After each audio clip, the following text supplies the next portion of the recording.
welcome back to the Bonsai Builders podcast. I'm your host, Addison Galambos. Today we have a heavyweight double feature with two of the most knowledgeable minds in American bonsai, Jonas Dupuich and Eric Schrader.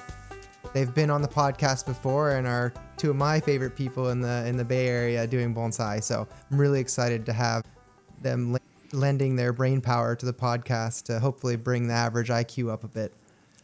We're splitting today's episode into kind of two distinct halves. In the first half, we're wading into a debate.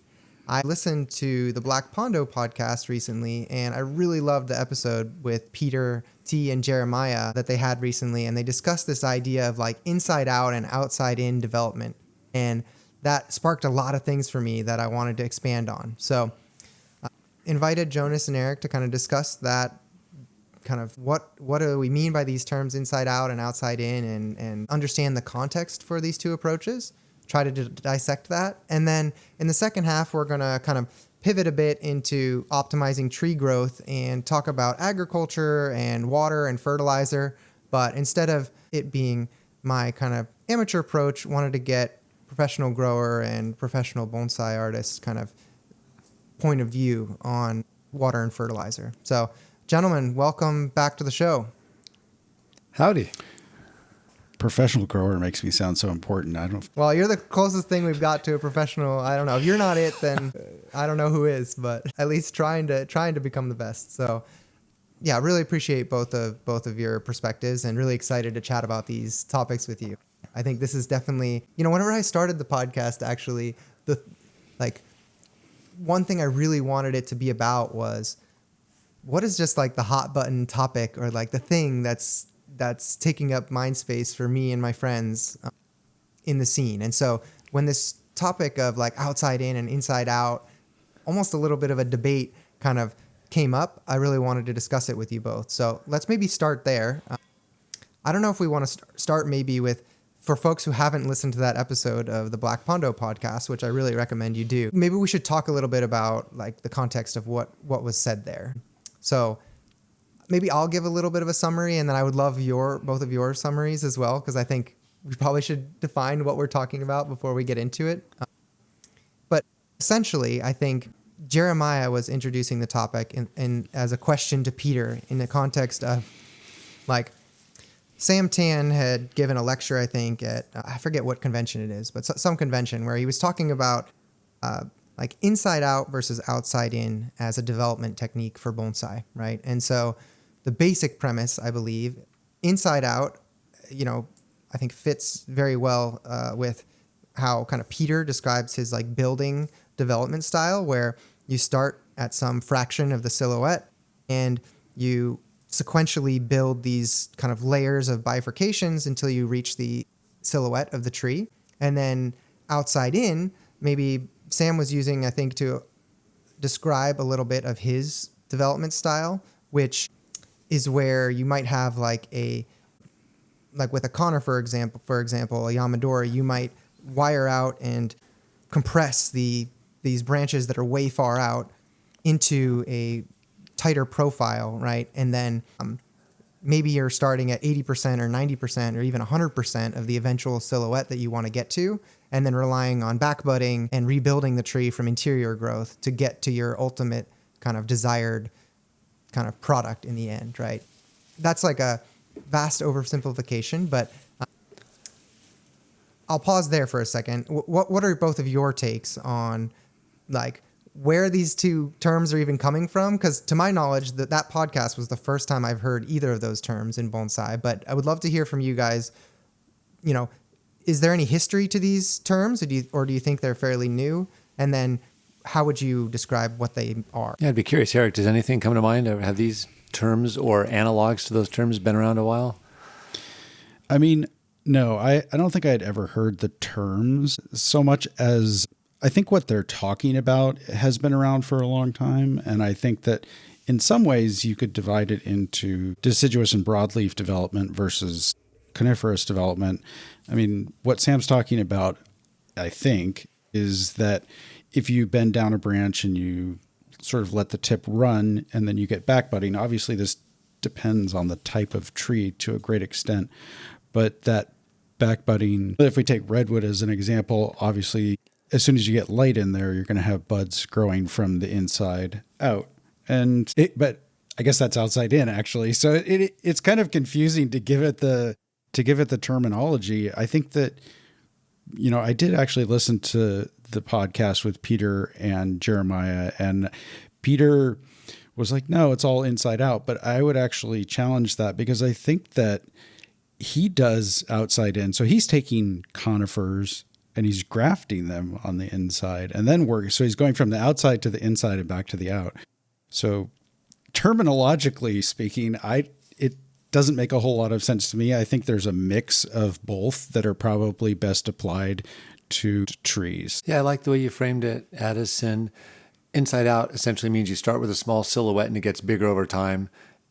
Outside in means you start with a big silhouette and you make the structure better over time. So two simple concepts, and people love symmetry because we have two that appear opposite to each other. But what's interesting is that when we consider different species, the different techniques we apply to the different species, the different aesthetic goals towards which we are bending these techniques to the species, let alone the different ways to implement a given technique on a given species with a given goal, yields you a whole bunch of different things. But it's nice that we now have yet another way to talk about how we're all making trees and whether or not they align with the people or the work that we may or may not think we're lining up with. Yeah. Okay, so a few things. I think we've already cleared up that adding these additional terms adds confusion, right? It isn't, I think, exactly how Eric described it with outside in, inside out, and then actually you're doing outside in. Like, that kind of clearly states why maybe these terms are a little bit misleading, right? So I think that was clear. I do think, Jonas, the meat of it is like, well, I think we might want to look a little bit more in depth at like whenever, like the context of what Peter is doing and what Sam might be doing, so that we can kind of see like, are they describing the same thing or are there fundamental differences in that process? For example, the conifers that Peter makes, like the California juniper that is grafted with Kishu or Itargawa, I think Kishu, that won the larger category, I think, at the last expo, for example. I remember seeing that tree many years ago, and it was like, he had this, I think, approach graft right near the trunk, and built the tree off of this one approach graft. And the first styling of the tree, it was at like 10% of the eventual silhouette, right? Like, he had styled this conifer with this, initial graft and kind of laid that branch flat to start the structure. And it looked like, a kid in clown shoes, right? Not in a bad way, but I'm just saying, like, thematically, the foliage was very small in relation to the tree at that time, right? And now it's like, award-winning and fully flushed out into its eventual silhouette, right? And it's like grown into those shoes, or like a kitten, right, with the large paws. But that seems to be, to me, like a different build process than, the approach of like bend down all the primary branches of a Yamadori, for example, and then scion graft into the exterior, right? So I think there is some differences in the build processes, and I guess it really depends on species too, probably, right? For me, it always starts with, I'd love to see a photo or a drawing of a given artist A. What do you want the branches to look like 5-10 years from now? Artist B, what do you want the branches to look like 5 or 10 years from now? And then we can talk about what techniques might be best aligned with delivering the branches that someone's aiming for, because it's hard to compare different things when people are going in different directions. And so that's, I think, one of the interesting things we're seeing a lot of right now, where people are using different techniques, but also toward different ends. Yeah, that's true too. What do you, when you say different branches, like what kind of branches are they looking for? Can you describe what you mean by that a little bit more? Like, what characteristics are you saying? Oh man, what's a less dorky way to talk about bifurcations? In other words, how long does a branch extend before it divides into smaller branches? How many divisions do we want to see per cubic inch of bonsai? Do we want the angles of these in relation to the trunk or the horizon to be one way or another?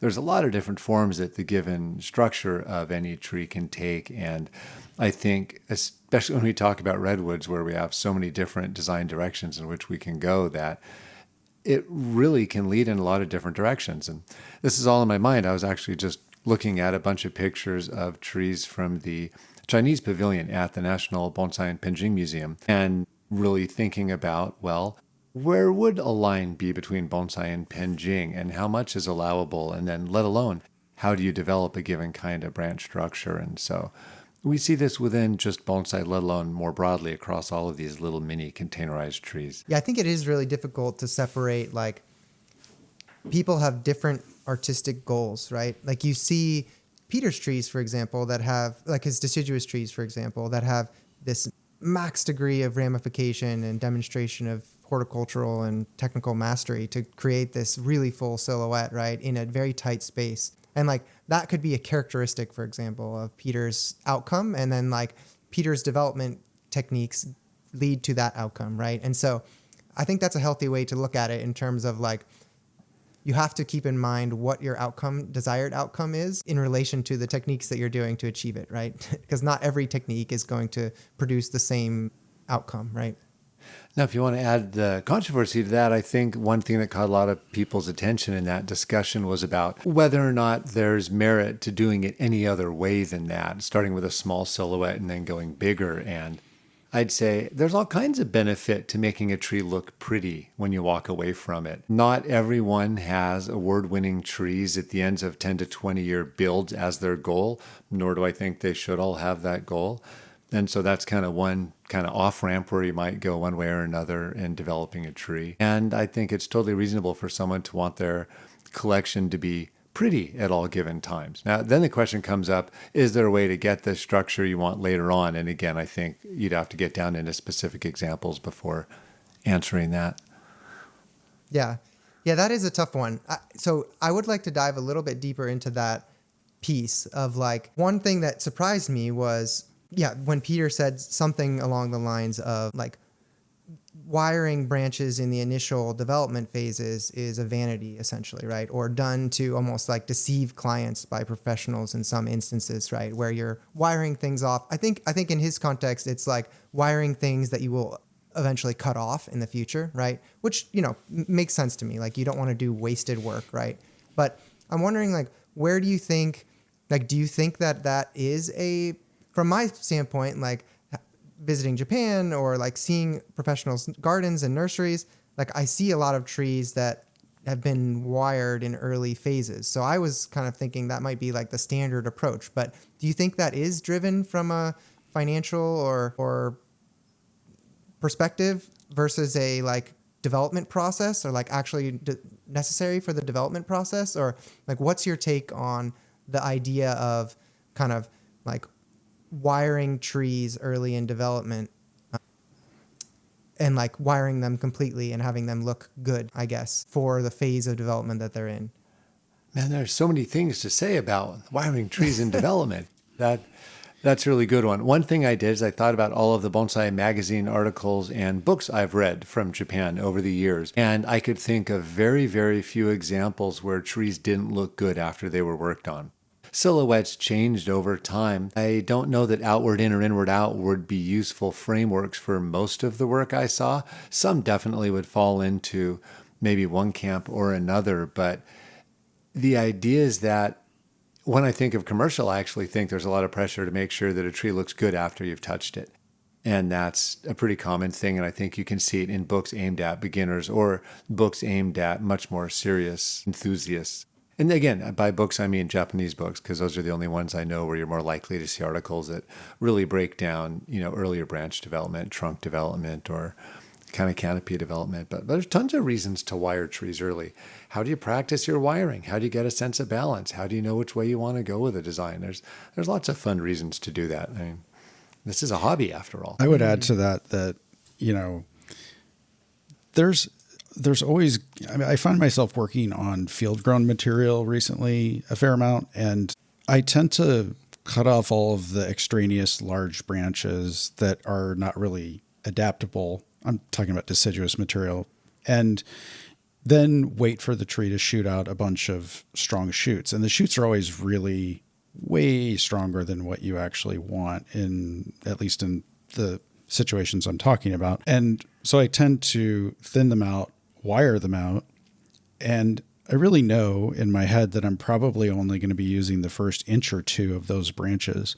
But wiring them out and laying them sort of into the position that at least that portion is going to occupy later sort of slows the tree down, and you get some back budding that might be a little bit more useful. So it's sort of a combination.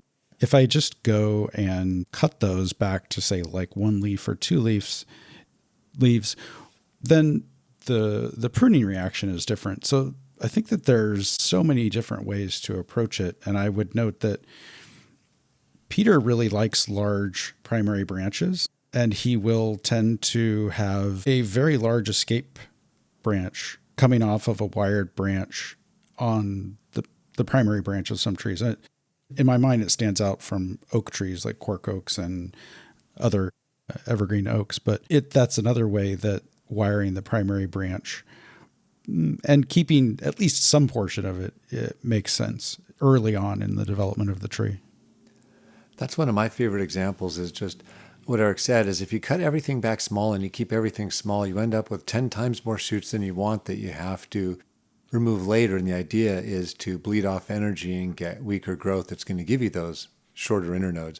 Whereas you can kind of achieve the same thing in different ways by leaving some shoots longer, because then as you get back budding, the back budding may be smaller, or as you just have more overall branches on a tree, it makes the internodes a lot shorter. And I know that's definitely the case with a pine, for example.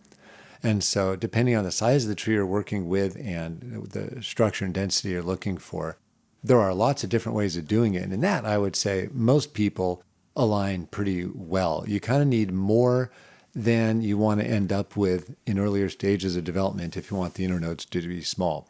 Whether or not you do that through a small silhouette or a bigger silhouette isn't really the more important part. The more important part is that you're keeping more branches to make sure that you're kind of bleeding off that energy. Diluting the energy. Dilution. Yeah. That's right. You're just dilutioning it, diluting it from what you'd end up with if you cut down to a small number of branches. And I think everyone's found that by doing it the wrong way. I know you'd mentioned something, do we have any trees in our gardens that might exemplify a favorite approach or not? And I'd say, I have many, many trees in my garden that exemplify the wrong approach.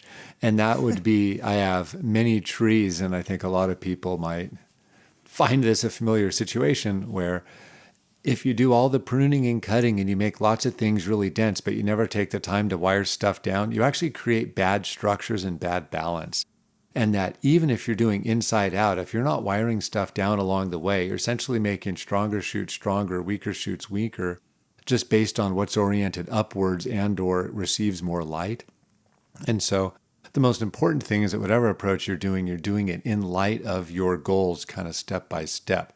I have many pines on which I have not had the time to wire. And so they're nice and full, but they have absolutely awful structure that's going to be a real pain when it's time to finally wire them and get them into shape. Yeah.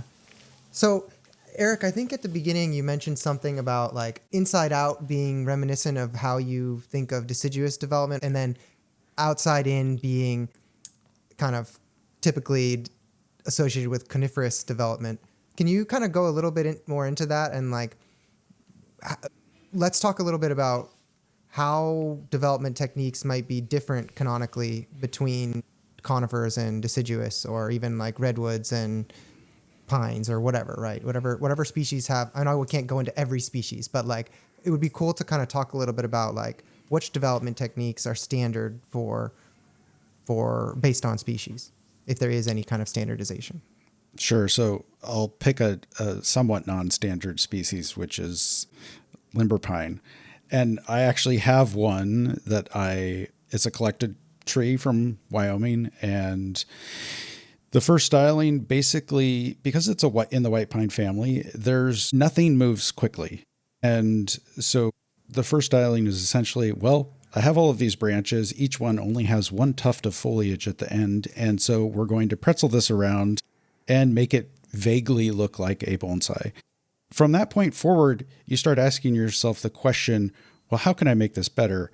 And if the tree gives you back buds because it's happy and healthy and growing, then you might find that as you were continuing to develop the tree, you get more density where you want it, and the back buds just sort of appear on their own. Otherwise, you're into grafting back onto the branches that you sort of twisted into position.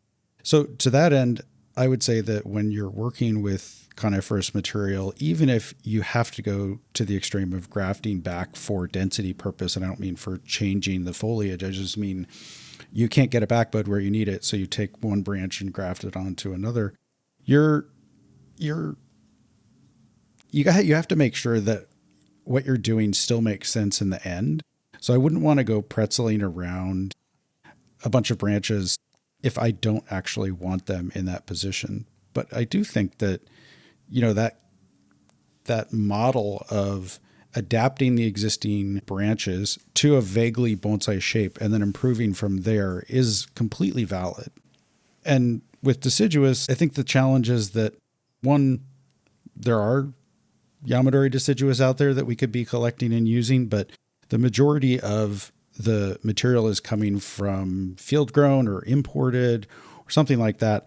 And you're not going to be able to bend those branches. It's just a standard difference between most deciduous trees and most conifers. So pines are very flexible. Junipers are reasonably flexible, or at least for the most part. And, maple trees are not. So you might be able to bend some of the little twigs, but you're certainly not going to bend a branch the size of your thumb to adapt it to the bonsai shape. And so you're left with the only option, which is to basically cut it off and wait for the tree to backbud or graft again and work with young pliable material. So I think that distinction between the conifers and the deciduous has to do with the characteristics of the wood in general, and that you just can't use bending techniques as readily on deciduous, and you don't need to use grafting and pretzeling. So I hope that made sense. Yeah, that makes sense to me. So essentially you're saying, kind of how you summarized it at the end was, you can't do, I don't know if Jonas is going to get mad at me for saying outside in again, but you can't do outside in. You can't bend the branches down and squeeze them into a tighter space with a deciduous tree because they're just not bendable, right? And so you only have the option of starting from the interior and getting farther out to some extent, right? If you're not okay with the primary line that the branch has, right, that's existing there, right? Okay. And I Anything think we to add to that, Jonas, or go ahead. Well, I think we see historically that people want to take shortcuts. Everybody wants to take every shortcut they can possibly find. And so you see people leaving those less than ideal or visually disparate branches in the middle of their composition. So you have a trunk that looks one way and then some odd branch jutting out that is too straight or doesn't have any taper or something to that effect. And basically whoever developed the tree basically compromises and says, well, I don't want to develop this completely from scratch, so I'm just going to keep this 3-inch section. And that 3-inch section never goes away. Well, that's the big question is it an actual compromise? Because I remember Daisaku was taught this, Boone was taught this when he was in Japan, and he taught it to us, is when we'd see these big, awful 3-inch long sections of the branch, we'd always want to cut it because it was, quote, wrong. It was too straight, too boring, to whatever. And he'd say, no, you've got these back buds. You wait till those get bigger, and then you'll be able to cut off that bigger thing. That way you'll have an attractive bonsai. Now you'll have an attractive bonsai then. One isn't at the cost of the other. The difference is you're just having it look nice the whole time. And that can apply to conifers or deciduous trees. Yeah, we didn't get too far into that debate of whether or not there's value in the tree looking better sooner, which if you've got a client, there certainly is. I'd say there's a huge benefit to trees looking better if you have a type. I mean, not everyone goes into bonsai for the sacrifice branches and training pots. I'd like to approach it from the idea of we want the best ultimate product, right? So I wanted to actually thank you for bringing this back up, Eric. It was interesting, Jonas, whenever you were discussing are there reasons to wire early? A lot of your reasons to me kind of boiled down to how Peter would describe vanity, right? You want it to look better or you want to practice. But that to me, if you're saying you need, and I think this is how Peter describes it too, if you're saying you're doing this as practice, then it's kind of not necessary to the ultimate development process if you had the necessary skill, right? So I'd like to approach it from the eye of like, assuming that we want the best possible product, like we want the ultimate bonsai tree. Now, what is the ultimate bonsai tree, I guess? Depends. Yeah, you right? lost me at best. This is a hobby we do for fun. What is best? Talk to 10 people, they have 10 different approaches for the same tree. We all know that if you take the same tree to 10 people, they all cut off a different branch and choose a different front. And so, well, let's say there's some like common things amongst a high level tree. Like there's some demonstrable like regardless of the like whether you decide to have in and out in your silhouette or an even silhouette or like a symmetric or asymmetric design or whatever, right? Let's say there's some standards, right, that define like a high quality tree or like put it in the, being able to get into PBE or being able to get into Kokofu, right? Like let's say you're aiming for that quality bar, right? Like you probably have some quality bar for the PBE, right? That's not, anybody who's just having fun can get in, right? So I want to think of it in the lens of that, right? Not like, we're just doing bonsai for fun. Like we're doing bonsai because we want to create a high quality product, right? So that's the lens that I want to look at this question through. So that's a lens that applies to like less than 1% of people doing bonsai, which is fine. We can narrow it to that. But then I would also say of that tiny fraction of people doing bonsai, not everyone goes into hobbies to optimize. But then even then, we've seen the scores of the people who vote on these trees, and they all have radically different ideals. And so I actually think it'd be great to, in another conversation, go in the direction of what are those community standards? What are the things that we as a community appreciate? There is wild difference among different camps on what our goals are right now, so much so that it makes the judging really challenging. Yeah, that's true. And I think until you have a community standard, it's really hard to take any other steps that lead up to that, which is why we have such a concept of different camps have their own tribal leaders, and the tribal leaders have their sources of truth, and that those are the true lights that shine down on the disciples, and that we kind of go from there. I can't think of any flowerier language. Maybe y'all can come up with something better. To that. Okay, I mean, I get the take that like, yes, like if you talk to person A, they might think structure A is excellent, and if you talk to person B, they may be like, oh, that's the worst structure of all time, blah blah blah. Right? So there definitely are differences in aesthetic preference, as well as even the like what the bones of the tree look like to be good or bad, right? But I think that there are some, maybe I don't think we need to mediate that right away, but maybe we could think of it in context of like, from your guys' experience, what kind of characteristics are most likely to get into the Pacific Bonsai Expo, for example? Do you think that's like a fair bar or something that like we can actually even that one's down, so interesting. Eric and I had some hilarious discussions about some of the trees that were in the last expo, and one tiny example is to consider how do we balance the character of the trunk with the time in training or characteristics that accrue over time. The community at large has not yet figured out an answer to that, or even a very intelligent way to talk about it. And that's just one example of the different things that people bring to their submissions or their jury process. So you're saying it's very personal in the aspect of deeply like, personal. What is a good tree? Yeah. And ask someone who studied if they happen to differ much from their teacher, and you'll find a very small number of people who differ a whole lot from their teacher, whether here or in Japan. We choose our teachers because we like their work. I mean, it kind of makes sense. What's your take, Eric? Well, I just want to say for the record that Jonas and I do not select the trees that get into the show. That is the job of the jury, and the jury is tasked to make sure that it is a good show. So the priority is on the overall show, not on a given style or type of tree, or, so obviously a high quality tree is going to get in. As to what constitutes a high quality tree, that is a much harder question to answer, I think, or to enumerate at least. And there's a certain, I want to make a YouTube video about how age doesn't actually matter in bonsai. People are always talking about age, and it's sort of the number two question that like a non-bonsai person will ask you is, after they ask you, oh, where do you keep this inside your house? They're going to ask you how old it is. And I think that a 20-year-old tree could easily be so much better than an 80-year-old tree. Now, on the balance, age is better, or more age is better, because you get more mature characteristics. But we could talk about that all night. Yeah. And I mean, we could easily make a list of characteristics that people look for in trees. That's not that hard. But how they balance against each other, I think, has yet to be meted out.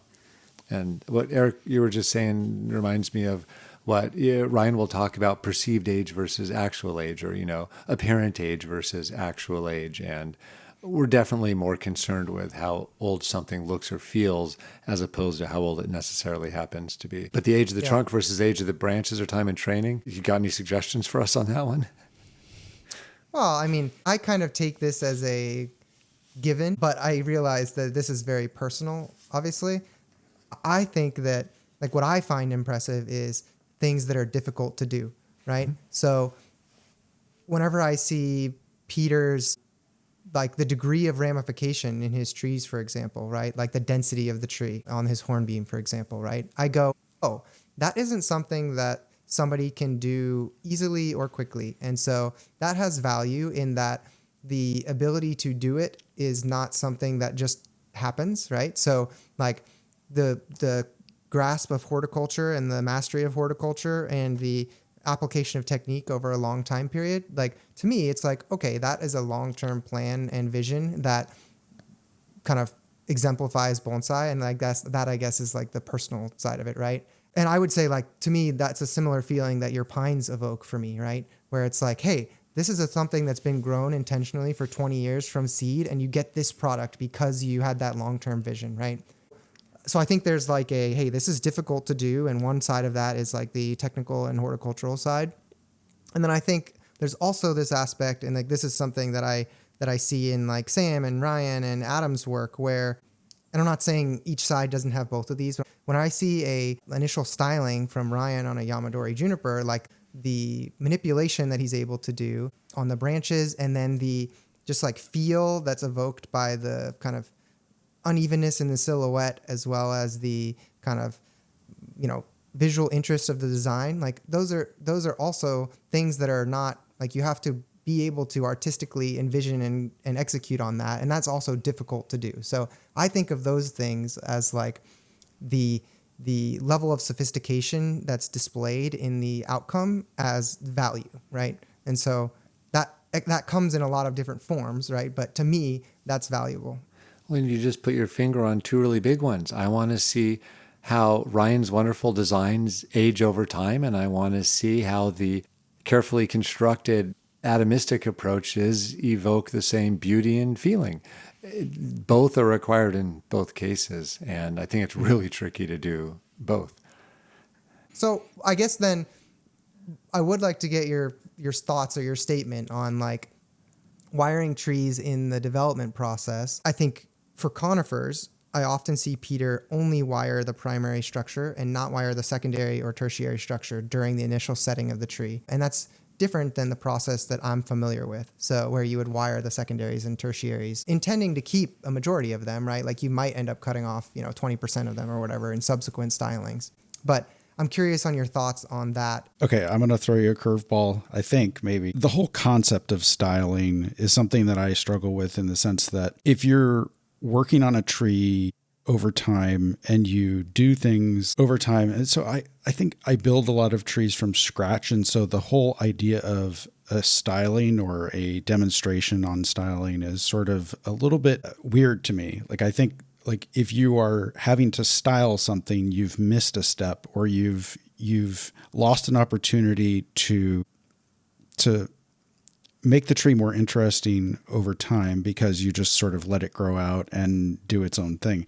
So obviously that doesn't necessarily apply to styling a Yamadori, for example. So I guess clarify, is your question specifically about something like a Yamadori, or a piece of nursery material where the nursery operator doesn't have all the skills and vision to actually create a tree from start to finish, so they've left it up to some other person in the future? Yeah, I guess I was thinking of it in the context of conifers, that are at the stage where the trunk is the thickness that you want it to be. And so you have to start developing the tree, I guess, like the bonsai tree. When you transition from something that is a plant to something that is a bonsai, I guess.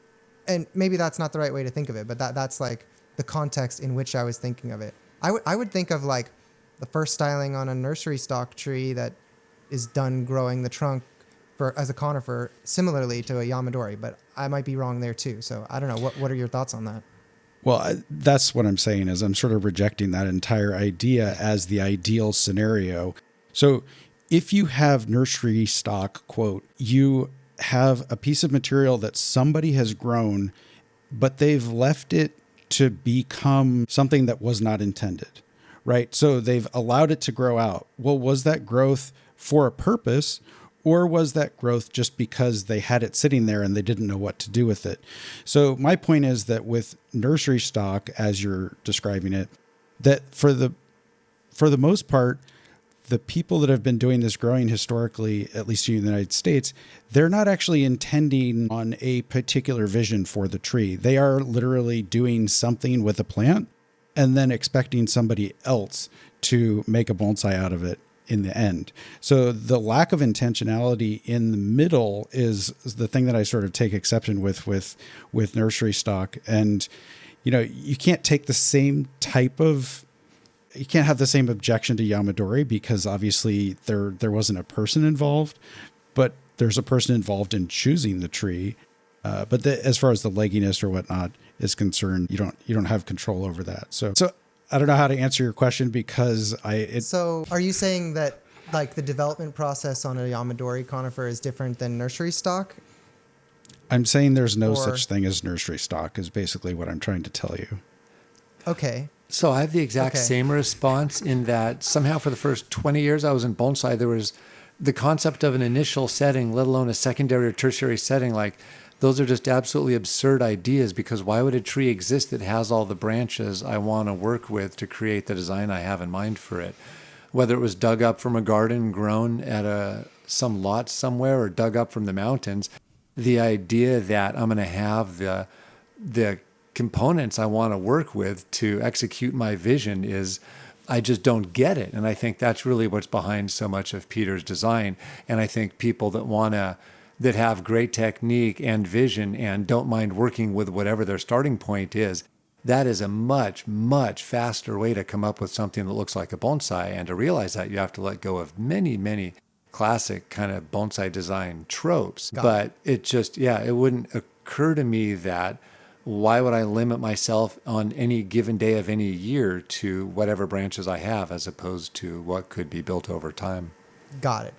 So you're saying if you have a definition for what the end tree should look like, the end result, right, from the beginning, that's not a factor of the actual tree itself, but is a factor of your conception of what a bonsai tree looks like, then, you know, that kind of begets the process of like, oh, like there isn't a branch on the left, so I need to graft a branch there, or I need to grow something there or something like that, right? So you're either like, you're almost approaching design from a perspective of I'm going to use what I have to create the best tree versus I'm going to create the ideal tree from the material that I'm given. And like there is a path no matter what, given the techniques that we have to get to the ideal tree.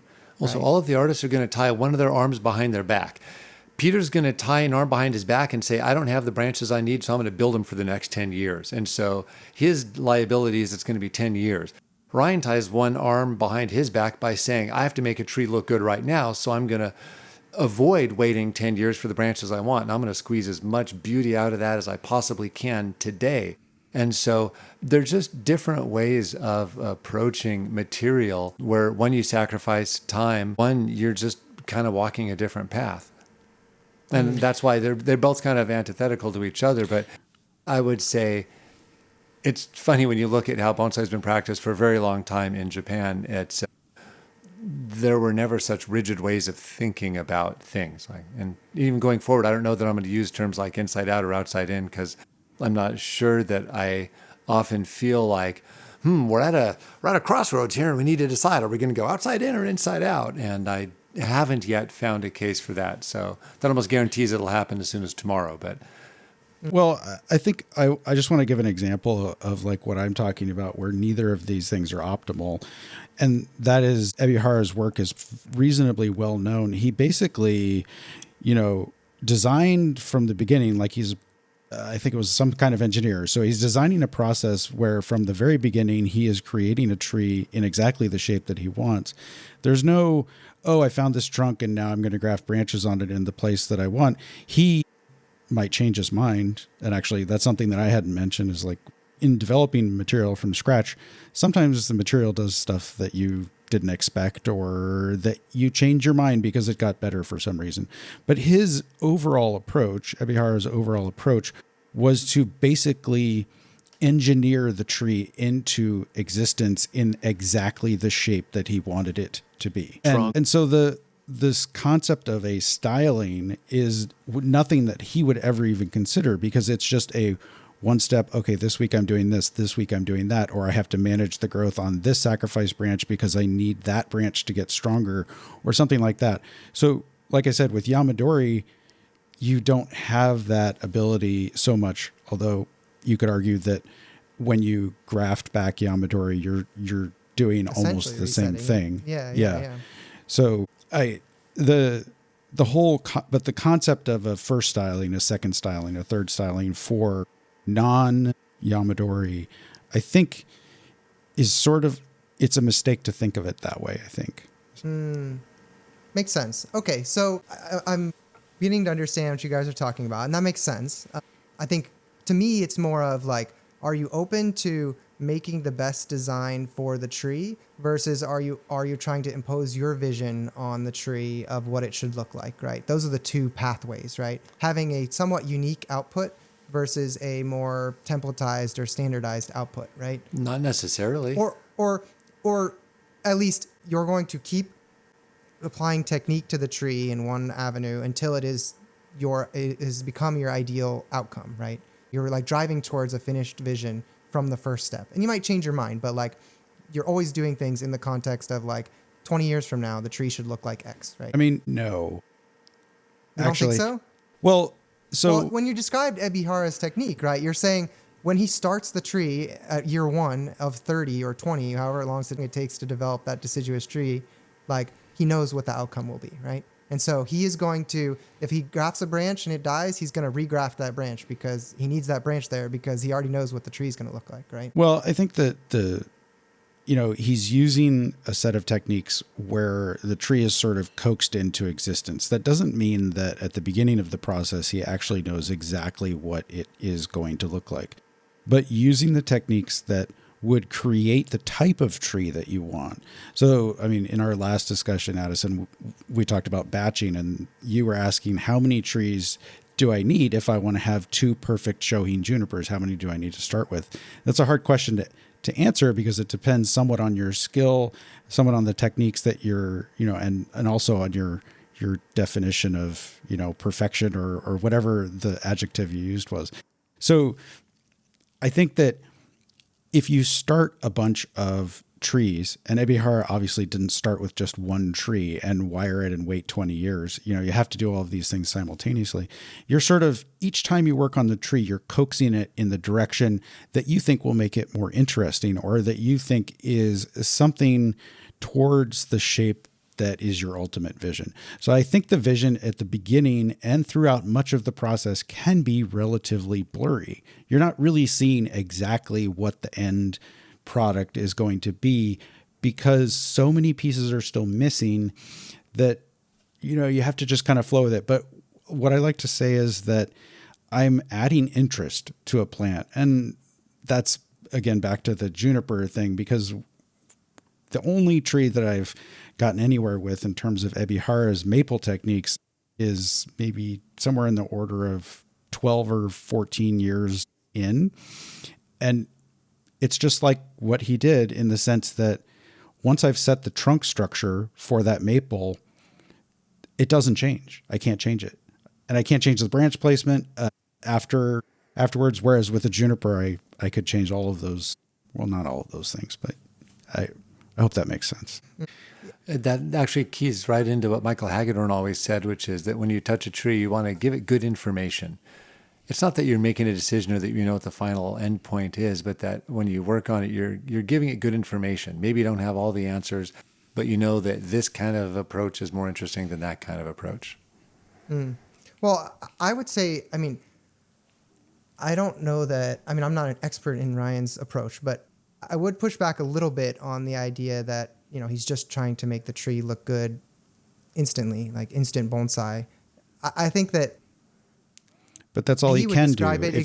He would describe it exactly how you described this, like adding good information at each stage, right? Like instead of you grafting close to the trunk, you use manipulation techniques to compress a branch more than somebody else would, right? To obfuscate the need for grafting, or you split the branches to add 2 branches where there was 1, right? So I think he would say like, hey, I'm doing the things that ultimately lead to like a masterpiece level tree, like something that people look at and are like, wow, that, you know, like these things, the things that he does to manipulate the tree leads to a better product in the future, just like Peter's approach, right? I 100% know he wouldn't describe his approach as something that doesn't accrete build process and value over time, right? So I don't really understand.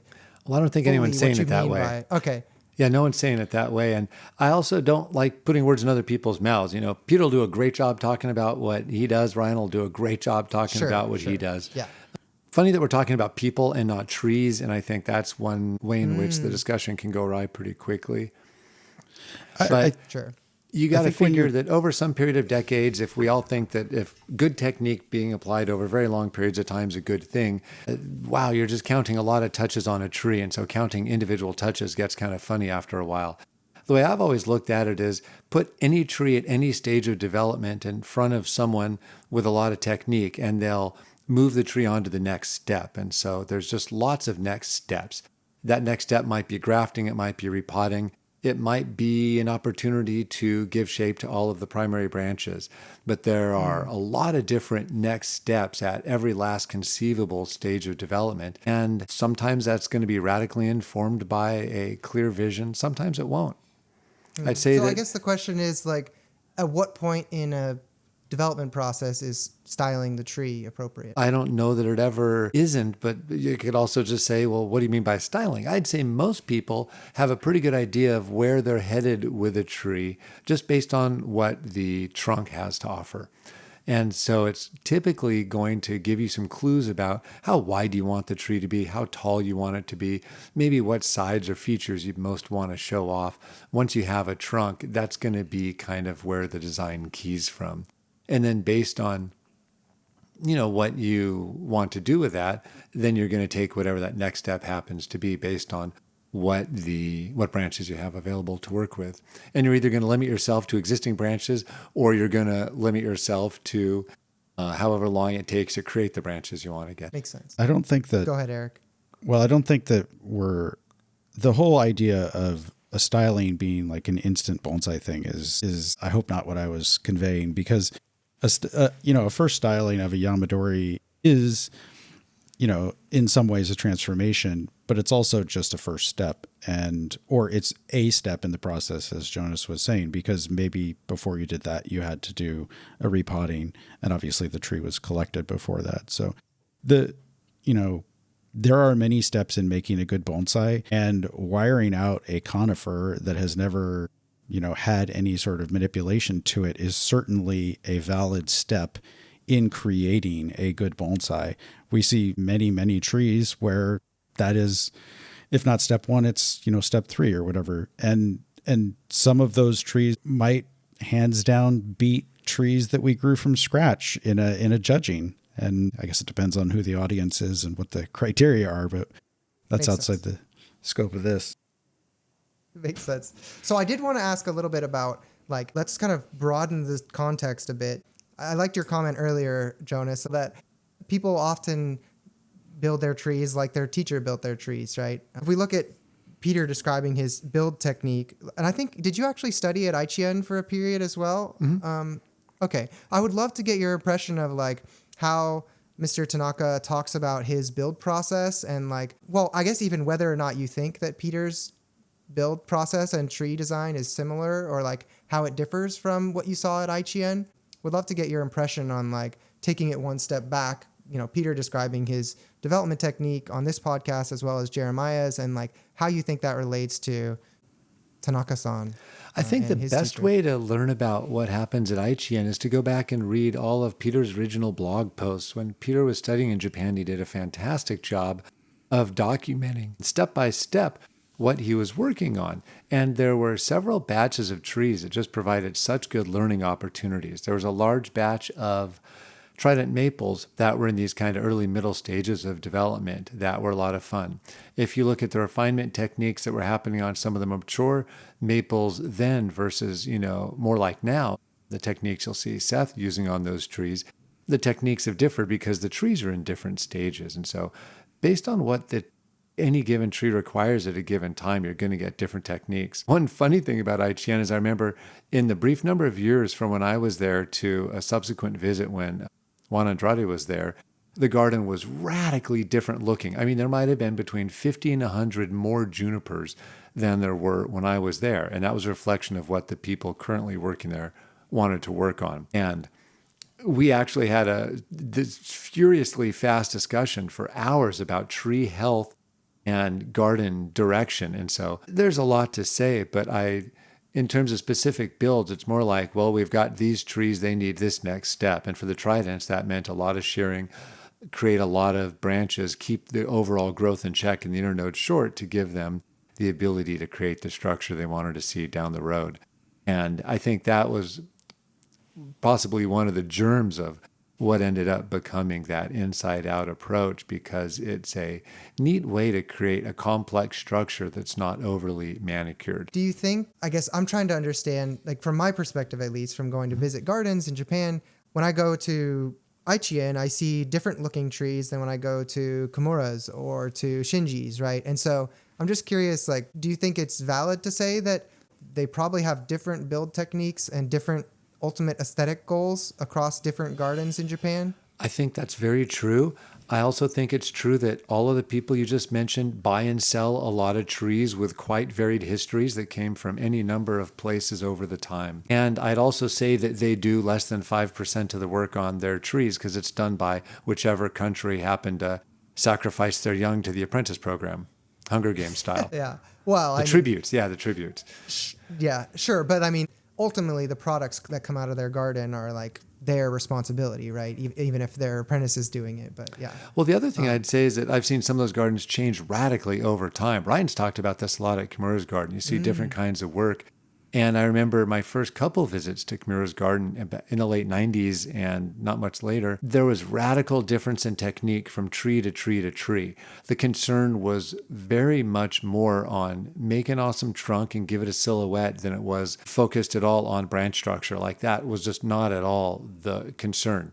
And I know that professionals, whether domestically or abroad, have different interests. Some people love the refinement work. Some people love the initial design work. And you can kind of tell by what people post, what people talk the most about, where their favorite parts of the process lie.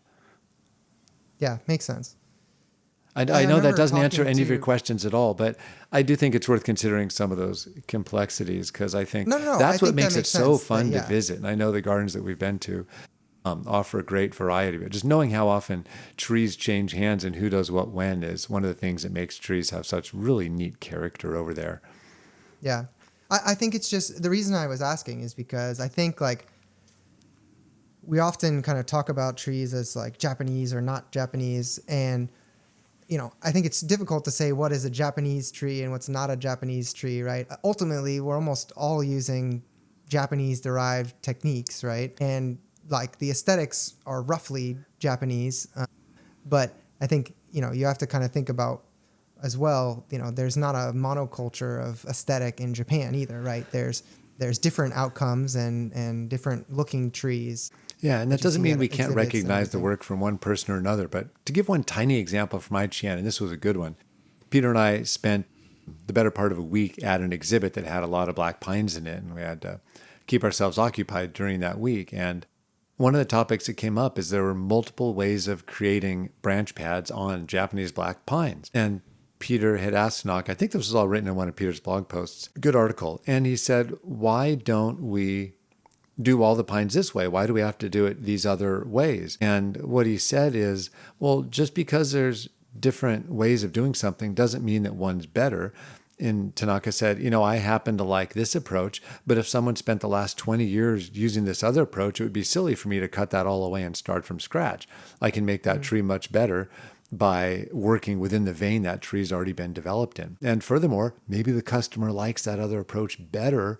Who am I to say that my customer's wrong? The tree lives in his backyard. The customer has a pretty reasonable vote in that case. And so it was just interesting is that whether or not there's a right way or a wrong way or a better way or a worse way, you start thinking really quickly why there are possibly more productive ways of thinking about how to approach any given tree. Totally. Yeah, I like that. I've heard multiple Japanese artists kind of describe that concept of like we forgive age, it's like, or like staying within being flexible enough to work across different styles.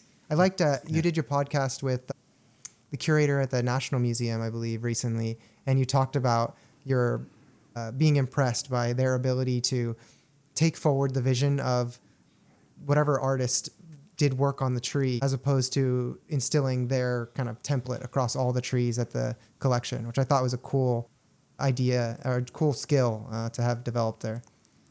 Yeah, I mean, it's so easy to sit back and say, well, I wouldn't style it that way. It should be done like this. Let's get mad at people and use words like new and contemporary and novel and modern to make fun of why trees look the way they do in collections. And that can lead us to pat ourselves on the back like crazy when we think that way. But I was thinking, man, how fun would it be if you could say, oh boy, a John Naka tree just landed in my lap. What if I have photos of the 20 times Naka worked on that? What if I look at what Naka did on those 20 different occasions over a 30-year period? What if I then look at what happened to the tree over the last 20 years? And in light of all of that, thought, how do I make this tree evoke something of John Naka? And I don't know what else beyond that. Like, there's just a lot of ways of thinking about how those curators do their work at all of these gardens. And I think it's a really neat opportunity to be able to work on those trees. It's kind of a precious thing.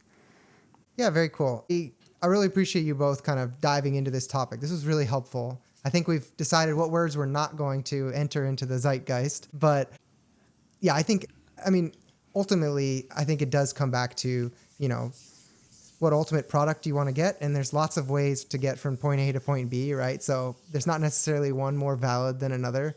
And, we're all trying to express our vision on the tree and make something really compelling. So yeah, I'd like just recommending when people try to find terms that don't throw other people under the bus when they use them. They're instant bonsai. I don't know that anyone has stood behind the banner of I do instant bonsai, but yet it's a great way to put down other people. And so I think there's a lot more productive ways to further discussion about bonsai design with our peers. I totally agree.